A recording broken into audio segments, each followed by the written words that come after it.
Android versus Windows Phone. It's a question you probably have to ask yourself on a regular basis if you buy phones on a regular basis, but this holiday season, it's going to get even more challenging. How's it going, guys? I'm Aaron from PhoneDog.com, and in my hands for a dogfight, I've got two more devices that are coming out this holiday season. One is AT&T's LG Optimus G. This is LG's attempt to get back into the US market with a high-end device that includes a quad-core processor, an 8-megapixel camera, and Android 4.0. Then you have this device, the HTC Windows Phone 8X, which is packing a dual-core processor, an 8-megapixel camera, a really thin and light body, and it's coming to market with Windows Phone 8. Which device is the one to get? We'll find out in the dogfight, but first, special thanks to our partners at Best Buy Mobile for giving us devices like this, which, you know what, we just turn around and give to you for free on the site at instantwin.phonedog.com. When you walk into Best Buy Mobile, you'll walk out working. They're going to help you set up your email, your web, all those little Windows Phone 8 customizations or those Android customizations.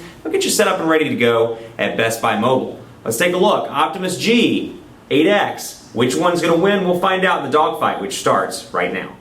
I've been saying this a lot this holiday season, and really it kind of falls back into the earlier months as well, you know, kind of July, August, September, October. There's some great choice out there on the market. I can't remember a time where it's been this exciting in mobile, and I know we kind of say that every year, but it really just gets better each and every year. In terms of choice, when it comes to the types of things you want on a device, you've got a lot of different options to choose from this holiday season. I'm bringing together two of those yet again for another dogfight battle. One is the LG Optimus G on AT&T. Now this thing's going to run you $199.99, but it's packing some killer specifications from LG. This is their attempt to get back into the US market with a nice high-end device and a quad-core device at that. Packing a 1.5 gigahertz quad-core Snapdragon S4 Pro CPU. It's got a 4.7-inch HD display over here, 720p on this device. It's got 16 gigabytes available to users. It's got 2 gigabytes of RAM, I should say, a 2,100 milliamp hour non-removable battery, an 8-megapixel camera. Now, if you remember, the international Optimus G has a 13-megapixel camera, and we see that on the Sprint variant, but on the AT&T variant, they opted to make it flush with the actual device itself, so they had to reduce the megapixels a little bit down to 8 megapixels. That's kind of the layman's definition of why it's 8 megapixels. 2,100 milliamp hour battery, like I said, 4G LTE connectivity on this device, and you're also running Android 4.0 with LG's custom user interface. So really a nice, well-spec device. $200. We're finally seeing quad-core devices come to the States on more than just flagship devices and just Nexus devices. We're seeing it in quite a few rolling out in time for the holiday season. Then you have the HTC Windows Phone 8X, and this thing is a new Windows Phone device running Windows Phone 8. Take a look at this.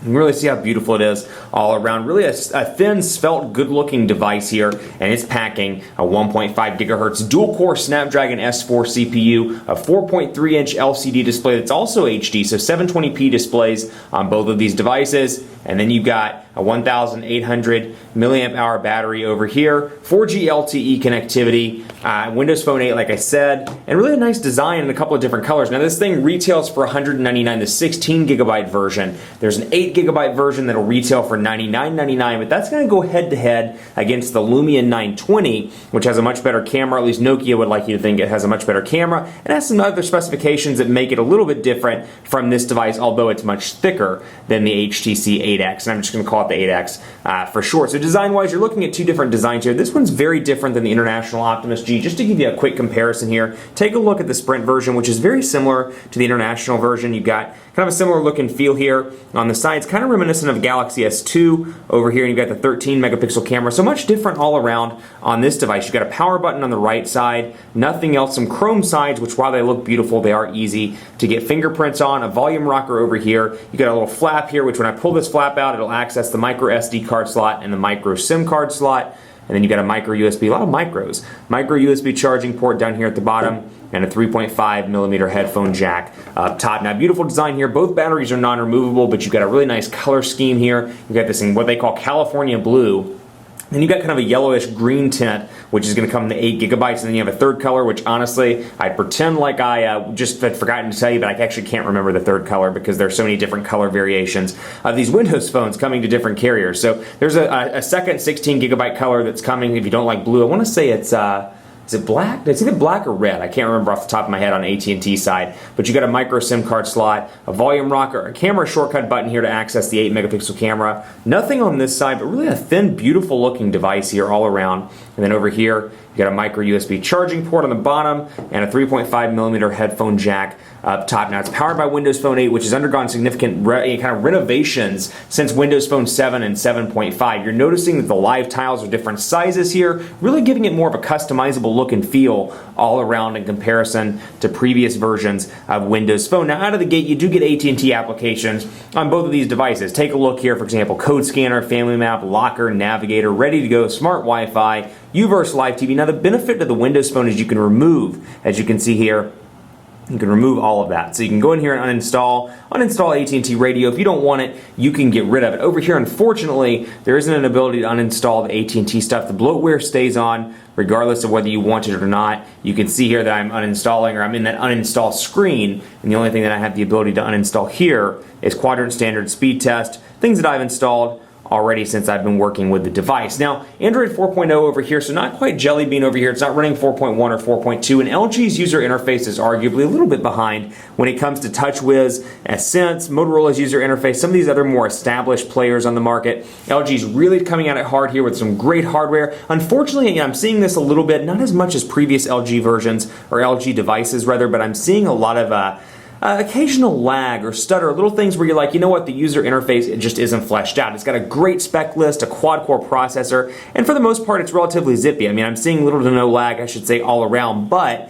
every now and again, I'll see some lag, and I'm like, you know what, that's because LG's user interface isn't quite optimized with Android 4.0. It's kind of like what we saw with Sense back in the day and TouchWiz back in the day, where it was like, because of that user interface, it was kind of copied and pasted on top of Android, as opposed to being a little bit more integrated into the overall flow of Android and the user interface experience. So I feel like that's what we're seeing here, and granted I could be wrong, but that's immediately what I thought. You know, you can see some areas where it falls behind in comparison to TouchWiz. That said, you know, this is a really nice device, a really awesome revision from LG. It's nice to see them finally kind of competing in the US market with these high-end devices. I'm excited. Samsung, HTC, Apple, they all need competition. And so, hey, the more the merrier. I mean, that just means more choice for us, right? Right. And so you got PhoneDog.com loading up over here. We'll load it up on this one as well. Go ahead and reset this, or actually refresh it rather, so you can take a look. 4.7-inch display, 4.3-inch display over here, and take a look at Windows Phone. Portrait to landscape transitions, nice and responsive all around on both of these devices. That quad-core processor over here running incredibly fast, and thanks to Windows Phone 8, the transition effects are nice and fast over here as well. Pinch to zoom, really responsive over here, and this thing is fast all around. I don't want you to think that when I say I see lag or stutter, I don't mean it in terms of the way you may think that. I just see it in little things like where the menu will take a second to pop up, and I'm like, it's because the user interface I feel like isn't working quite as well with Android 4.0 as it could. But you can see here, PhoneDog loaded up on both of these devices. And so I can go down here, for example, and take a look at Taylor's Samsung Galaxy Note 2 video review, or maybe my Note 2 versus Galaxy S3 video. And we'll take a look at that really quickly here. For whatever reason, this one is not running on LTE right now, whereas I believe this one is, so I'm not quite sure what's going on there. But you've got 3 buttons down at the bottom. They're both capacitive devices, capacitive back, home, and then a search button rather down here. And over here you've got home, back, and then menu over here instead of the typical recent applications. Now you can access recent apps just by pressing and holding there and swiping to remove those right there. So it's quick and easy to use, don't get me wrong, but that said, a little bit of a different interface, a little bit of a different look and feel down here at the bottom as opposed to other Android devices. Having a physical menu button on an Android 4.0 device after working with recent apps is a little bit weird, but still nothing to complain about by any means. But very vibrant display here, 4.7 inches, 4.3. I still think 4.3 is a great sweet spot for a lot of people. And I actually want to go back in here so you can take a look at tabs, just to give you a comparison of Google Chrome, which, as you may know if you've watched my Dogfight, is one of my new favorite Android web browsers. You can see here quick and easy transitions between the tabs, and the transition animations are really nice on this as well. And of course you have tabbed options over here on Windows Phone 8 as well. Let's take a look at the keyboards here, and I'm actually going to do something different. Instead of pulling up messaging like I typically would, we'll pull that up a little bit later because I actually want to show you over on the Optimus G. They do give you some personalization here. We'll go to Stephen Williams as a test contact, for example, and you'll see my background looks a little bit different here. Well, much like the Galaxy S3 and the Note 2, those devices running Android 4.0, I can come in here and change what's called the conversation skin, where it shows the bubbles look a little bit different. And I can come in here, for example, let's do You know what? It's snowing in the Northeast. Let's click on this one in celebration of snow, and I'll go back into Stephen Williams, and you can see the text bubbles look different, the background looks different. So you do have some customization with this device, and you get some nice customization with this one as well. I'll jump right into text in just a second, but I want to show you some of the improvements to Windows Phone 8, and we'll talk more about this in part 2, but some of those, and be sure to take a look, by the way, at the HTC 8X full review if you want to know more about this. This is more of a head-to-head between these two devices, but just to show you, the live tiles can be customized now. You can make it in that size, or you can make them smaller, or in select instances you can do, for example, email. I can make it larger, I can make it that size, or I can make it down in the small tile. So you can really customize this device and make it your own, and what I love is they finally made it a little bit easier when it comes to preview. So for example, with messaging, if I want to see messaging previews, I can make it that size, and when I get a text message, a preview will pop up right outside the text messaging box. So, you know, it was one of those things I said in Windows Phone 7. I was like, you know, with the calendar, for example, I can see upcoming appointments. It'd be really nice if I were able to do that with messaging, with phone, and more. Fortunately, they're giving you the option to do that over here on Windows Phone 8. That said, settings as well, new things over here. The theme, the dark and light theme settings are still there, but where they've changed it, they've added some accent colors over here, as you can see, where I've got brown and a bunch of different colors I didn't have before. And within that I have brown, like for example this one I have olive. It's not green, it's olive. And you can see some new colors over here on this device. Also want to quickly highlight this, which is another favorite over on Windows Phone 8. Settings, we'll go in here and take a look. And we'll go to lock screen. And you can see here the background is no longer just a photo. You can set it between Bing and HTC, and later on in 2013, you'll be able to set it to other things like Facebook, where when you turn the phone off and back on, you can have, in this case, an HTC background where it's showing, hey, the weather in Dallas is 66, it's sunny. So I see kind of a live replication, if you will, of what the weather looks like outside right now. That's a nice touch, and when Facebook and other applications pick up on this, you'll be able to see like Facebook pictures and more. Over here, some of my favorites, you get the typical Android modifications over here. You'll notice as well, 7 home screens on this device out of the gate, and I've got some different customization choices. Press that down, set default, okay.